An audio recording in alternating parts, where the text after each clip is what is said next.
Vamos abrir a nossa Bíblia no Evangelho de Mateus. Mateus capítulo 13. Dando continuidade aí aos nossos estudos nas parábolas de Jesus. Estamos hoje no quarto sermão, na quarta mensagem das parábolas de Jesus. Não vou dizer que é a quarta parábola, porque nós temos às vezes abordado mais de uma parábola no dia, como será hoje. Mateus, capítulo 13, vamos ler a partir do verso 24 até o verso 43. Mateus 13, de 24 a 43. Jesus lhes propôs outra parábola, dizendo: o reino dos céus é semelhante a um homem que semeou boa semente no seu campo. Mas, enquanto todos estavam dormindo, veio o inimigo dele e semeou o joio no meio do trigo e foi embora. E quando as plantas cresceram e produziram fruto, apareceu também o joio. Então, os servos do dono da casa chegaram e disseram: patrão, o senhor não semeou boa semente no seu campo? De onde então vem o joio? Ele, porém, lhes respondeu: um inimigo fez isso. Mas os servos lhe perguntaram: o senhor quer que a gente vá e arranque o joio? O dono da casa respondeu: não, porque ao separar o joio, vocês poderão arrancar também com ele o trigo. Deixem que cresçam juntos até a colheita. Está falhando. E no tempo da colheita direi aos ceifeiros: ajuntem primeiro o joio e amarrem-no em feixes para ser queimado, mas recolham o trigo no meu celeiro. Jesus lhes propôs outra parábola, dizendo: o reino dos céus é semelhante a um grão de mostarda, que um homem pegou e plantou no seu campo. Esse grão é, na verdade, a menor de todas as sementes, mas quando cresce, é maior do que as hortaliças e chega a ser uma árvore, de modo que as aves do céu vêm se aninhar nos seus ramos. Jesus lhes contou ainda outra parábola.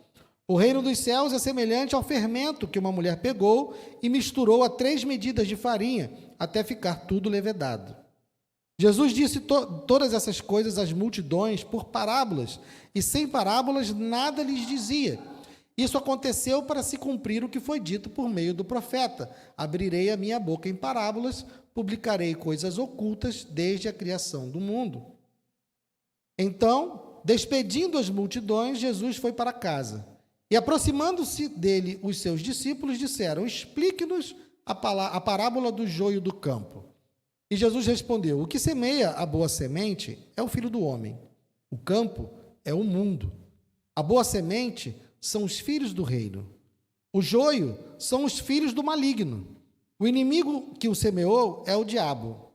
A colheita é o fim dos tempos e os ceifeiros são os anjos. Pois assim como o joio é colhido e jogado no fogo, assim será no fim dos tempos. O Filho do Homem mandará os seus anjos, que ajuntarão do seu reino todos os que servem de pedra de tropeço e os que praticam o mal, e os lançarão na fornalha acesa. Ali haverá choro e ranger de dentes. Então os justos resplandecerão como o sol no reino de seu Pai. Quem tem ouvidos para ouvir, ouça. Pai amado, obrigado, Deus, pela tua palavra. Ajuda-nos, Senhor. Vem sobre nós, que o teu Espírito venha ensinar a cada um de nós, a mim e aos meus irmãos. Que a tua palavra fale aos nossos corações, e não apenas fale, mas que ela transforme os nossos corações. Tudo isso é pelo poder da tua palavra. Então, ó Deus, me anule, e que não seja eu, mas que seja o Senhor, porque é disso que precisamos, não de mim, mas de ti. Então, ó Deus, fala conosco, eu te peço, em nome de Jesus. Amém. Pode sentar, querido.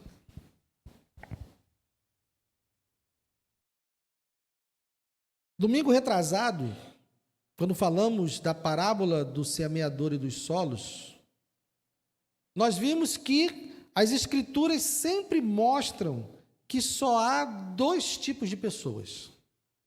O mundo inteiro pode ser dividido em apenas 2 tipos de pessoas: as que vão rejeitar e as que vão crer no Senhor Jesus. Não há outro tipo de pessoa, não há um terceiro tipo de pessoas. Somente esses dois tipos, os que vão rejeitar e os que vão crer no Senhor Jesus. Mas nós vimos também que essa parábola dos solos e do semeador falava de 4 reações à pregação de Jesus. Então, nós precisamos, na semana retrasada, olhar com calma para essa parábola, né? Porque, de acordo com as Escrituras, nós chegamos à conclusão que somente aquelas pessoas que foram associadas à boa terra são do tipo que creem em Jesus. Se você quiser ver a mensagem completa, busque lá no YouTube, tem lá, ou no Spotify. Mas, dos 4 reações, dos 4 tipos de solos que foram apresentados lá, nós vimos que apenas o último, apenas o 4º, representava o tipo de pessoa que crê em Jesus. O primeiro tipo de solo, ou o primeiro tipo de pessoa que foi apresentado na parábola do semeador, é aquele que vai rejeitar Jesus desde o início. Ele ouve a palavra, não a compreende e rejeita logo de cara. O exemplo desse tipo de pessoa, desse tipo de solo, são os fariseus. Os fariseus ouviram a pregação de Jesus e rejeitaram logo de cara. E partiram para oposição logo de cara. O segundo tipo são as pessoas que seguiram com alegria de início. Mas quando vem a perseguição e a angústia, abandonam Jesus. O exemplo são as multidões. Jesus era seguido por multidões. Mas quando a perseguição apertou, essas multidões foram se apartando. O terceiro tipo de solo fala de pessoas que perseveram por um bom tempo, chegam a brotar, mas não dão fruto. Por quê? Porque estão mais preocupados com as coisas desse mundo e com as riquezas. Um exemplo, Judas. Judas acompanhou Jesus quase até o fim do seu ministério. Era um dos seus discípulos, mas ainda assim rejeitou Jesus no fim. Então, por mais que haja diferenças entre esses 3 tipos de pessoas, a verdade é que no fim, todas elas estão na mesma categoria. Pessoas que rejeitam a Jesus.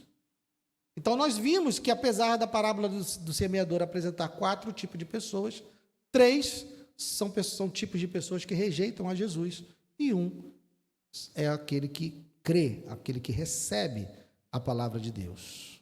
Então, agora, depois que Jesus explica a parábola do semeador aos seus discípulos de maneira privada, de maneira particular, Jesus volta a se dirigir às multidões. Ele não tinha saído do meio do povo, os discípulos se aproximaram dele e pediram para ele explicar a parábola do semeador, mas ele ainda estava ali. Então ele volta a falar em parábolas com as multidões, e a parábola do joio é a parábola que nós vamos inicialmente ver hoje. Ele volta a falar com o povo através de parábolas e recomeça o seu discurso com a parábola do joio. A parábola do joio é a segunda e última parábola que Jesus explica para os seus discípulos. Ele explica a parábola do semeador e dos solos, os seus discípulos, e depois ele também explica a parábola do joio. São apenas essas 2 parábolas que Jesus explica em detalhes, que ele dá o significado em detalhes. As outras nós precisamos estudar mais profundamente. Mas aqui Jesus já dá a resposta clara. E ele segue nessa parábola com uma analogia agrícola. Ele falou de semeadura, na parábola do semeador, falou de solos, falou de semente, falou de fruto, falou de colheita, e agora, novamente, nessa parábola, ele vem com uma analogia agrícola. A diferença é que na parábola dos solos havia apenas um semeador, e também havia apenas um tipo de semente. Agora, nós temos 2 semeadores e nós temos 2 tipos de semente diferentes. Na parábola anterior, nós tínhamos 4 tipos de solo. Nessa, nós temos apenas um solo. Então, quando nós vemos Jesus propondo a parábola, dizendo, olha, o reino dos céus é semelhante a um homem que semeou boa semente no seu campo. Mas enquanto todos estavam dormindo, veio o inimigo dele, semeou o joio no meio do trigo e foi embora. E quando as plantas cresceram e produziram fruto, apareceu também o joio. Então os servos do dono da casa chegaram e disseram: Patrão, o senhor não semeou boa semente no seu campo? De onde então vem o joio? Ele, porém, lhes respondeu: um inimigo fez isso. Mas os servos lhe perguntaram: o senhor quer que a gente vá e arranque o joio? O dono da casa respondeu: não, porque ao separar o joio, vocês poderão arrancar também com ele o trigo. Deixem que cresçam juntos até a colheita. E no tempo da colheita, direi aos ceifeiros: ajuntem primeiro o joio e amarrem-no em feixes para ser queimado, mas recolham o trigo no seu celeiro. Essa parábola, para os ouvintes de Jesus, ela era, em princípio, plausível. Era realmente possível, era realmente plausível, fazia sentido um inimigo sabotar a plantação de alguém, porque isso seria um ataque direto à sua subsistência. Se você tem intenção de prejudicar alguém numa comunidade agrícola, a melhor coisa que você pode fazer é sabotar a sua plantação, é sabotar a sua lavoura. Isso é algo plausível. Mas o que causaria estranheza nessa audiência, aqueles que estavam ouvindo a história de Jesus iriam estranhar, era justamente o fato de que a decisão do homem foi de não arrancar o joio. Todo produtor agrícola sabe que é preciso tirar as pragas do meio. Toda erva daninha, toda praga que está no meio de uma lavoura precisa ser combatida, precisa ser retirada. Então, de maneira estranha, aquilo que os ouvintes estavam esperando, na parábola que Jesus conta, o dono da lavoura diz para não arrancarem e deixar que essas ervas daninhas crescessem junto com a colheita. Na cabeça de um agricultor, mesmo com esse risco aqui, né, que o homem apresenta, que ele diz: não, porque ao separar o joio, vocês poderão arrancar também com ele o trigo. Mesmo esse risco é algo calculado para um agricultor. É melhor ele perder parte da lavoura, combatendo as ervas daninhas, do que perder a lavoura inteira, se essas ervas daninhas tirarem todo o nutriente do solo e comprometerem a lavoura como um todo. Então, mais uma vez, não faz muito sentido para a audiência de Jesus o fato do dono da lavoura, do dono do campo, não permitir que eles tirassem as ervas daninhas. Então, nós precisamos ir para a explicação que Jesus vai dar dessa parábola, versos 36 a 43. Então, despedindo as multidões, Jesus foi para casa. E, aproximando-se dele, os seus discípulos disseram: explique-nos a parábola do joio do campo. E Jesus respondeu: o que semeia boa semente é o filho do homem, o campo é o mundo, a boa semente são os filhos do reino, o joio são os filhos do maligno, o inimigo que o semeou é o diabo. A colheita é o fim dos tempos, e os ceifeiros são os anjos. Pois assim como o joio é colhido e jogado no fogo, assim será no fim dos tempos. O Filho do Homem mandará os seus anjos, que ajuntarão do seu reino todos os que servem de pedra de tropeço e os que praticam o mal, e o lançarão na fornalha acesa. Ali haverá choro e ranger de dentes. Então os justos resplandecerão como o sol no reino de seu Pai.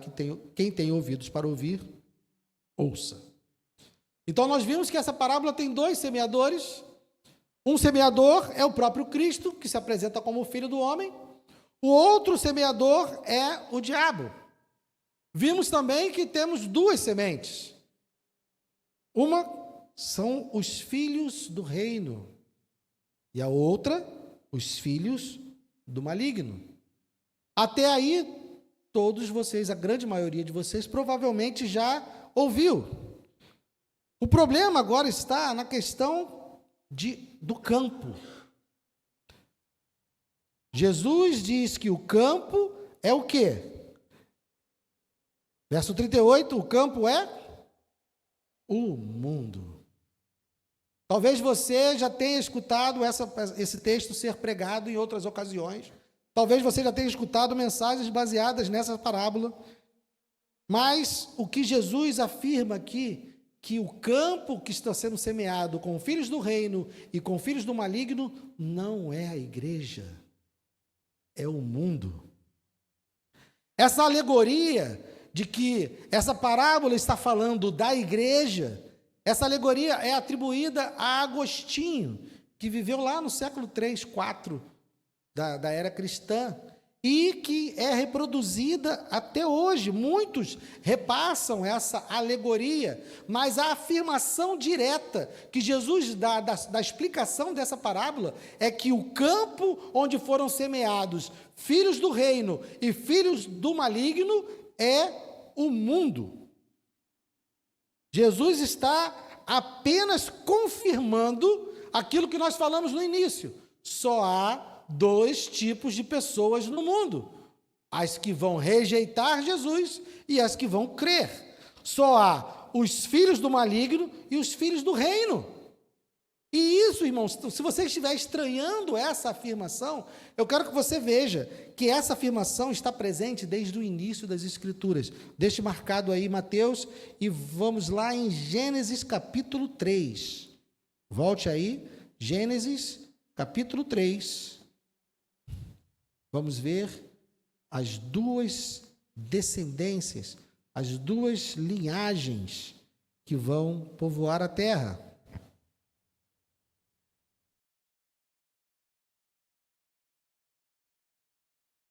Gênesis 3, verso 15, aquilo que alguns teólogos chamam de proto-evangelho, no meio dos decretos punitivos de Deus, quando ele estava aqui punindo a serpente, o homem e a mulher, por conta do pecado que eles cometeram lá no Éden, Deus faz uma afirmação: porém, inimizade entre você e a mulher. Ele está falando com a serpente. Porém, inimizade entre você e a mulher, entre a sua descendência e o descendente dela. Este lhe ferirá a cabeça e você lhe ferirá o calcanhar. O que Deus está afirmando aqui é que existem duas descendências na terra. Uma descendência é a descendência da serpente. Por isso que ele diz: colocarei inimizade entre a sua descendência, serpente. A serpente tem uma descendência nessa terra. E o descendente da mulher, que ele fala no singular, porque aponta para Cristo, mas é óbvio que esse descendente veio de uma descendência. Então nós temos, povoando a terra, desde o momento do pecado do ser humano, nós temos duas linhagens: a linhagem da serpente e a linhagem da mulher. A semeadura dos filhos do reino e a semeadura dos filhos do maligno. E é por isso que a humanidade se divide em dois tipos de pessoas apenas. Os filhos do maligno vão rejeitar o Cristo. Os filhos do reino vão crer e se render ao Cristo.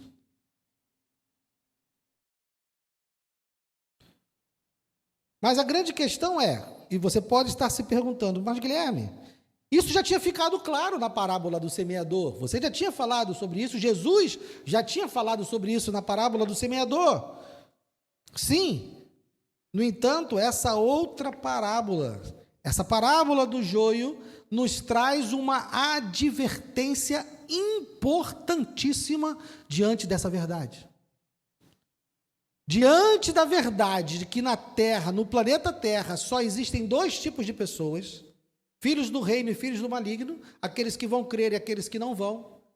Jesus está nos alertando de uma coisa muito importante. Eu e você não temos como saber a diferença. Eu e você não temos como separar um dos outros. O que Jesus está dizendo nessa parábola, ele está dando continuidade à parábola do semeador e dos solos, só que ele está agora trazendo uma advertência: olha, vocês não têm como fazer essa distinção, não compete a vocês. Por quê? Porque vocês provavelmente vão errar. Vocês provavelmente julgarão de um jeito que eu não julgaria. Vocês provavelmente usarão critérios que eu não usei. Então não compete a vocês saber quem é, tentar descobrir quem é filho do reino e quem é filho do maligno. A verdade é que até o fim dos tempos, até a volta de Jesus, o joio e o trigo viverão nesse mundo juntos. Os filhos do reino e os filhos do maligno viverão nesse mundo juntos, até o fim dos tempos, até o dia em que Jesus vier para buscar os seus e condenar os que não são seus. E nós precisamos entender essa verdade. Só Ele pode fazer essa separação. Sabe por quê? Cristãos genuínos pecam. Se o critério for ver quem peca, cristãos genuínos pecam. Quem pecou hoje aqui? Eu achei que tinha sido todo mundo, mas pelo menos eu levantei a mão. Sabe uma outra coisa? Ímpios, ateus, pessoas que odeiam a Cristo, fazem coisas boas. Ou não? Fazem. Então nós não podemos confiar apenas nisso, nós não temos critério. E entre aqueles que não são cristãos, que hoje são ateus, que hoje são pessoas que odeiam o Evangelho, ainda há entre essas pessoas que são bom solo, boa terra, que quando a semente do Evangelho bater lá, ela vai dar fruto a 30, a 60 e a 100 por um, porque nós não sabemos. Então nós temos que lidar com essa verdade. Nós precisamos entender que nós não temos como saber. Vou dar apenas um exemplo. Se nós fôssemos pensar em termos de moralidade,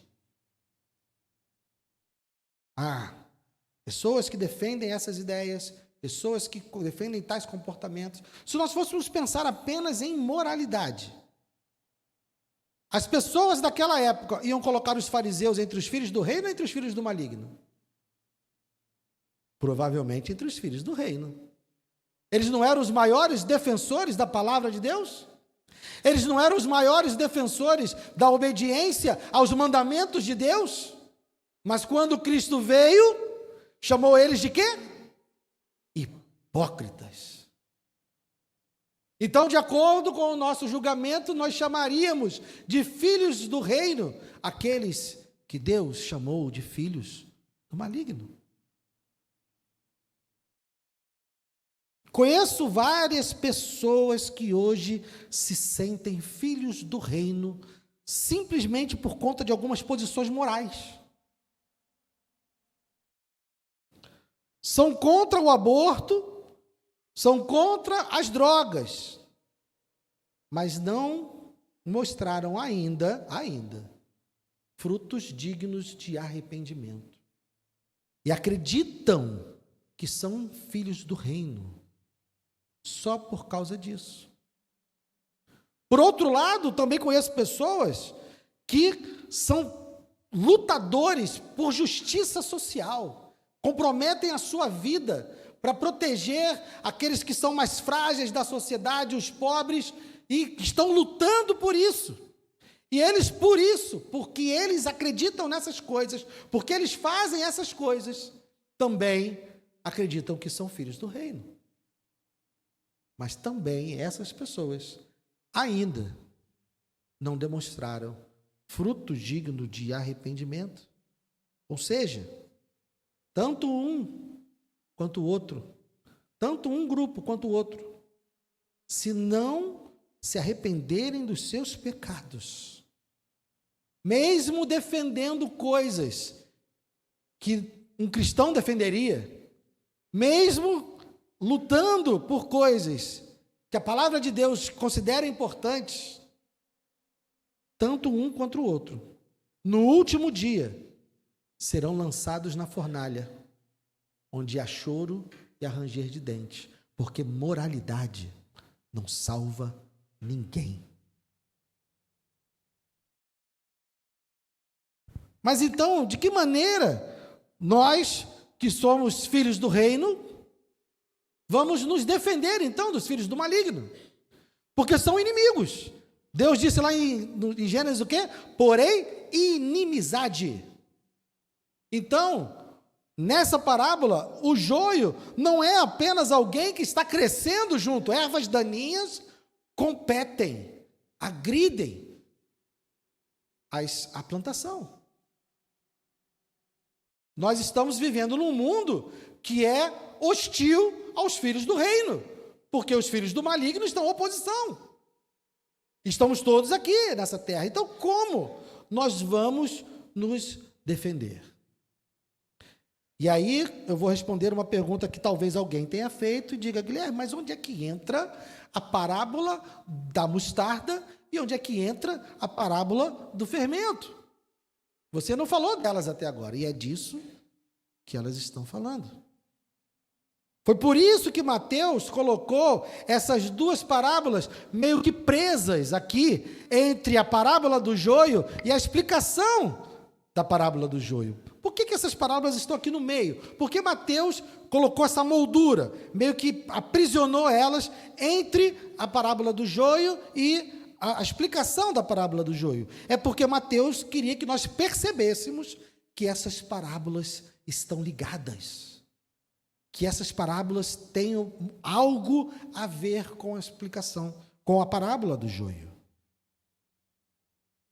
O medo que o joio mate o trigo pode nos levar a tentar desobedecer o Senhor, que disse para nós não arrancarmos o joio. Qual o remédio, então, que Jesus traz? Promessas. Essas duas parábolas aqui falam de promessas. Pensem bem, Jesus está aqui com os seus discípulos, as multidões, mas nessa altura do seu ministério, as multidões já estão começando a dar sinais de que vão abandonar Jesus. As perseguições, os fariseus, o governo, o sinédrio, já está sendo mais enfático na oposição a Cristo, e as multidões já estão começando a fazer o seu movimento de retirada. Os discípulos estão permanecendo, ficam com Cristo, mas eles olham ao redor e veem Jesus fazendo a parábola do semeador e dos solos, dizendo: olha, se você for pensar matematicamente, 4 grupos de pessoas, apenas um é que vai ouvir a palavra. Depois Jesus vem e diz para eles: olha, e os seus inimigos vão crescer juntos, misturados, você não tem como saber quem é. E os discípulos, a essa altura, pensam: e agora? Como nós vamos viver? Como nós vamos fazer? De que maneira nós vamos avançar com o reino de Deus, se é assim? Se somos tão poucos, se somos um grupo tão pequeno, se somos pessoas que não têm tanta relevância na sociedade, como nós vamos avançar? Como nós vamos levar a palavra do reino adiante, se nós estamos cercados de inimigos, se entre nós, e de maneira que nós não conseguimos identificar, como nós vamos sobreviver cercados de inimigos que nós não temos como saber que são os nossos inimigos?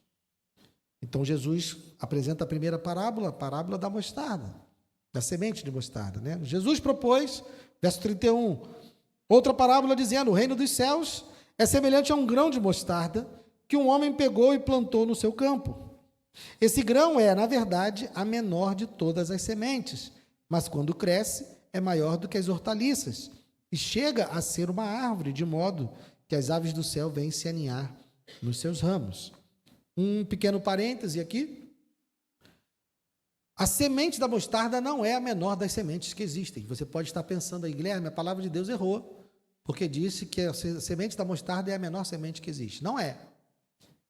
Mas o que a semente da mostarda é a menor semente que aqueles homens conheciam naquela época.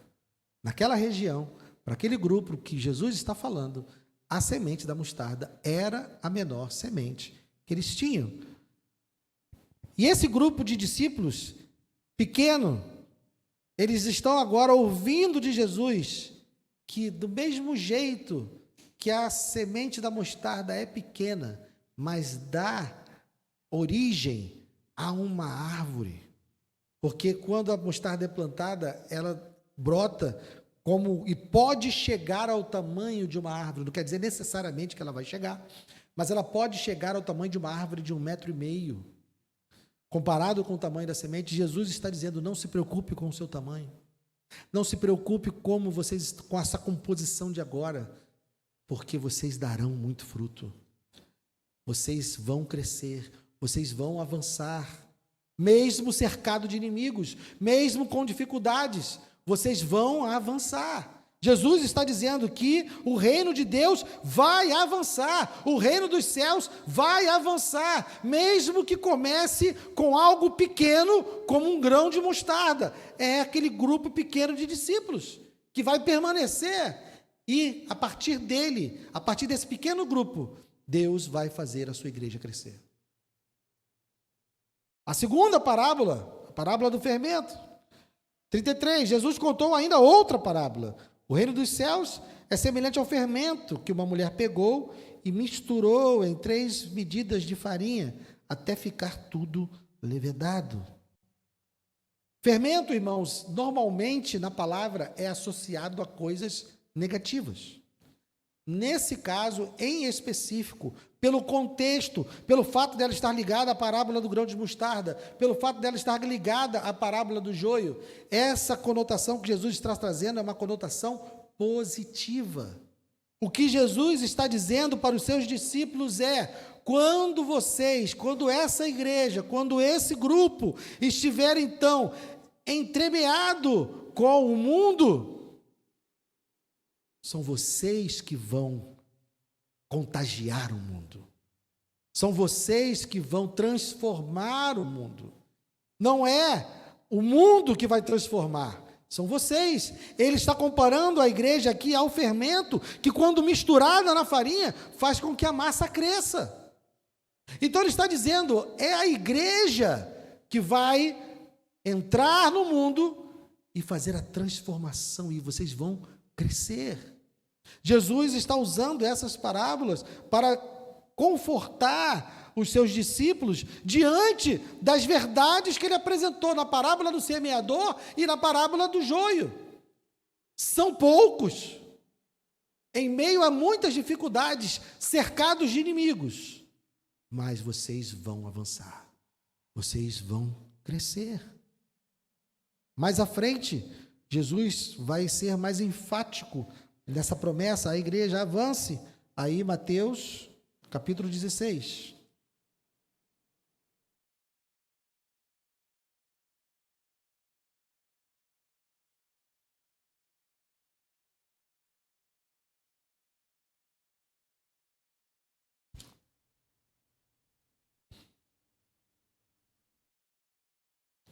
Quando Jesus pergunta aos seus discípulos quem os outros dizem quem ele é, e os discípulos respondem.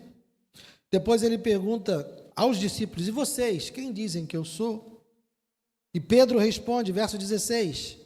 Estou no capítulo 16, agora o verso 16. Pedro responde: o Senhor é o Cristo, o Filho do Deus vivo.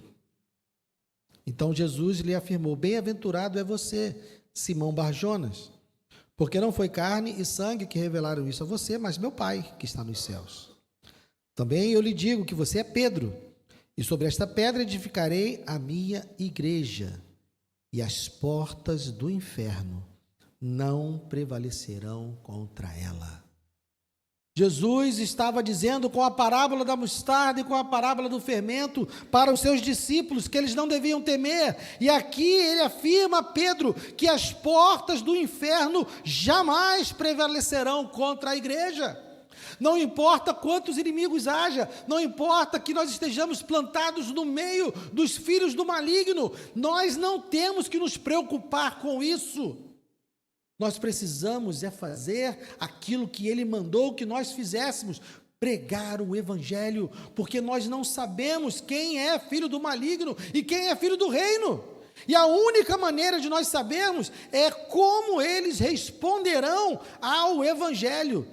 E não é uma resposta de imediato. Porque como nós vimos também na parábola do semeador e dos solos, essa semeadura ela é contínua, até o fim dos tempos. Então você pode ter semeado num solo hoje, e ela não ter dado fruto, e ele não ter se curvado a Cristo, não ter reconhecido o Senhor, mas enquanto o fim dos tempos não chega, há esperança. E nós continuamos semeando, e o decreto final, meu irmão e minha irmã, não cabe a mim, a você. Só quem tem condições de separar quem é filho do reino e quem é filho do maligno é o Senhor. Ele disse na explicação da parábola que Ele fará isso e Ele dará ordem aos anjos. Veja o que Ele diz na explicação da parábola. Verso 41, o Filho do Homem mandará os seus anjos, que ajuntarão do seu reino todos os que servem de pedra de tropeço e os que praticam o mal. Nosso papel como igreja, meu irmão e minha irmã, nosso papel como discípulos não é tentarmos adivinhar, criarmos critérios, afirmarmos quem é e quem não é filho de Deus, quem é e quem não tem condições. Quem me conhecesse antes do evangelho me alcançar, diria que eu era filho do maligno, e diria que eu não tinha jeito, mas pela graça e pela misericórdia de Deus, uma hora a semente bateu e frutificou. Não foi de primeira, não foi uma semeadura fácil, mas não desistiram de mim. Deus não desistiu e continuou enviando pessoas para semear na minha vida, e um dia ela brotou. Espero que ela chegue pelo menos a 30, não vai chegar nem a 100, nem a 60, nem a 100 por um, mas que se eu chegar a 30, eu estou muito feliz. Então, olhe para o mundo e veja um lugar a ser semeado. Não fique buscando identificar quem é filho do maligno e quem é filho do reino. Não fique tentando adivinhar quem merece o evangelho e quem não merece. Não fique tentando criar critérios para saber quem merece uma oração e quem não merece. Porque hoje a igreja parece que está mais preocupada com isso, em classificar pessoas de acordo com comportamentos morais, sociais, políticos, o que seja. A igreja hoje parece que está mais ocupada em separar joio do trigo do que de semear. Então, que esse não seja o nosso comportamento. Saia lançando sementes. A parábola do semeador fala que ele sai lançando sementes. Ele não está olhando para o solo, tanto que a semente cai num solo bom, cai num solo ruim. O que ele está fazendo é semear. Então continue jogando sementes. Não importa qual seja o solo, não importa como você veja o solo. Continue lançando as sementes. E no dia da colheita, no dia em que o Senhor vier buscar a sua igreja, e isso parece que já virou clichê, mas é verdade, nós teremos muitas surpresas. Mas nós teremos muitas surpresas. Eu vou ficar muito feliz de encontrar pessoas que eu imaginava que não estariam lá. Eu vou ficar triste, porque provavelmente não encontrarei pessoas que pensei que estariam lá. Aí você diz: poxa, Guilherme, mas você é tão presunçoso dizendo que você vai estar lá. É pela fé, meu irmão. Se eu não crer nisso, eu não estarei lá. Então, creia. Primeiro, que o Senhor salvou a sua vida porque você se arrependeu dos seus pecados. Creia, confie, descanse nele. E se ele salvou você, ele pode salvar qualquer um. Então continue semeando para a glória de Deus. Amém? Vamos ficar de pé.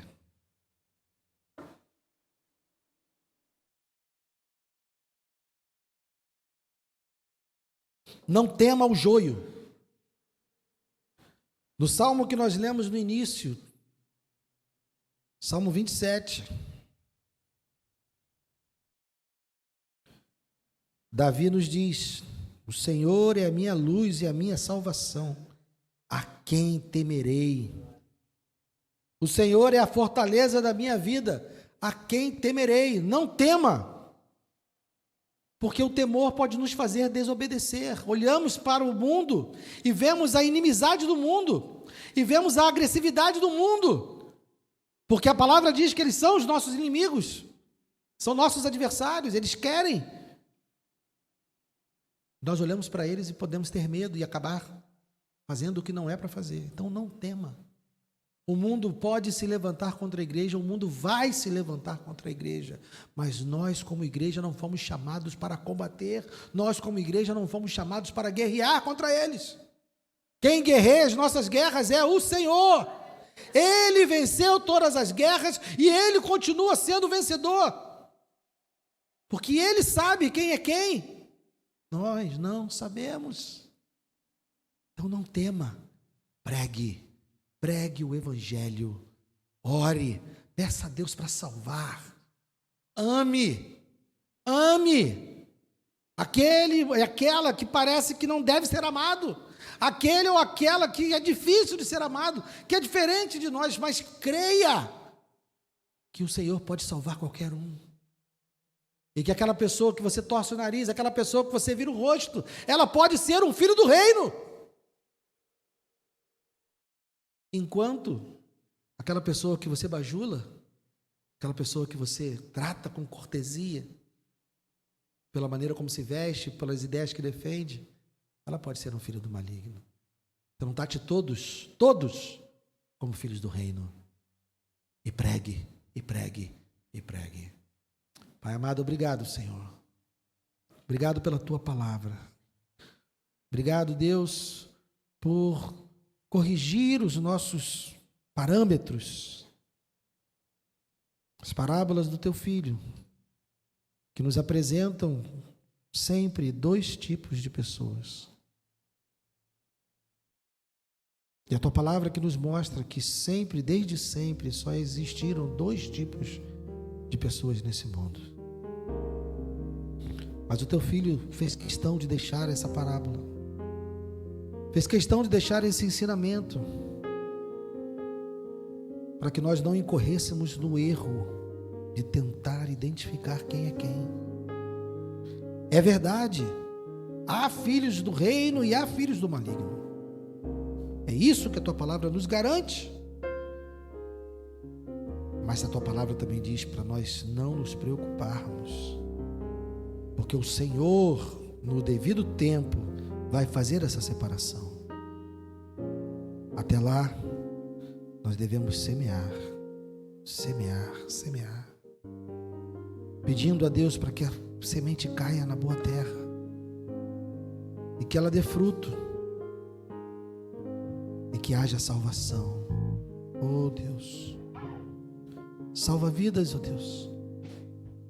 Salva vidas nesse lugar, Senhor.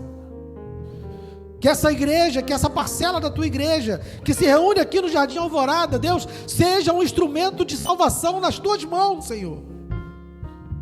Que essa igreja esteja comprometida com a semeadura,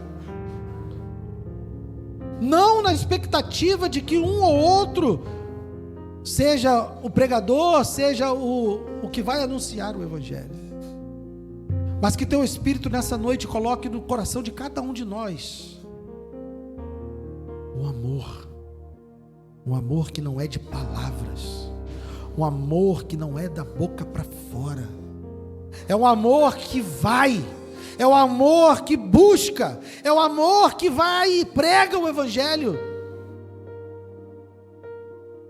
Senhor, tira-nos da nossa zona de conforto, ó Deus. Queremos fazer a Tua vontade, a Tua vontade é a semeadura. A tua vontade é irmos atrás daqueles que estão perdidos. Essa é a tua vontade, ó Deus. E nós não fazemos isso porque nos reunimos aqui 1h30 no domingo. Estamos aqui para cultuar o teu nome, e isso é importante. Mas Deus direciona todo o resto da nossa vida, todo o restante do nosso tempo, todos os dias que passamos fora daqui.